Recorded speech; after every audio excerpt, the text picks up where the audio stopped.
AG entertainment की धमाकेदार प्रस्तुति।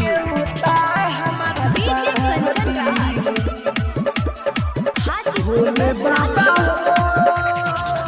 भोले बाबा हो,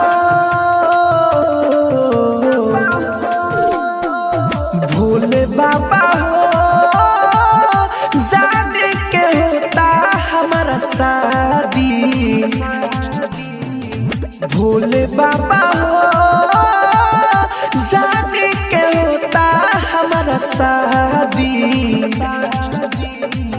बानी हम बहरा फसल, बानी हम बहरा फसल, बढ़ता हमर बर्बादी हो। भोले बाबा हो, जाने के होता हमारा शादी। भोले बाबा हो, mix by AG recording studio. DJ Kanchan Raj, Hajipur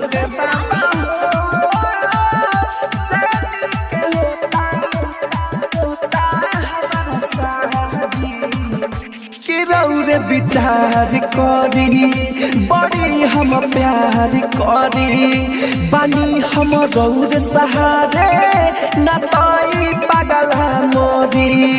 कि रौरे विचार करी, बड़ी हम प्यार करी, बानी हम रौरे सहारे, न तई पागला मोरी। बड़ी लभ करते रहे, बड़ी लभ करते रहे, अब काहे खूंटा दुर्हला दी हो।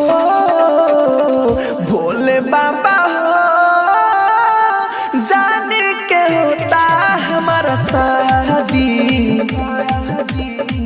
भोले बाबा हो। आप सुन रहे हैं एजी एंटरटेनमेंट की धमाकेदार प्रस्तुति। डीजे कंचन राज, हाजीपुर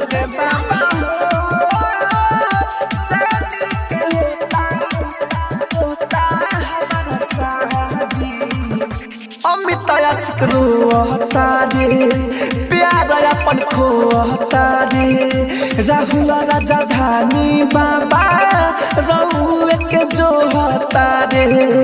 अमित आशिक रोता रे, प्यार अपन खोता रे, राहुल राजधानी बाबा रउए के जोहता रे।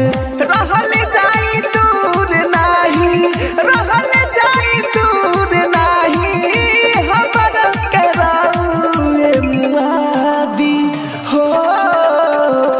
भोले बाबा हो, जाने के होता हमारा शादी। भोले बाबा हो। एजी रिकॉर्डिंग स्टूडियो, रोशनपुर सपहा।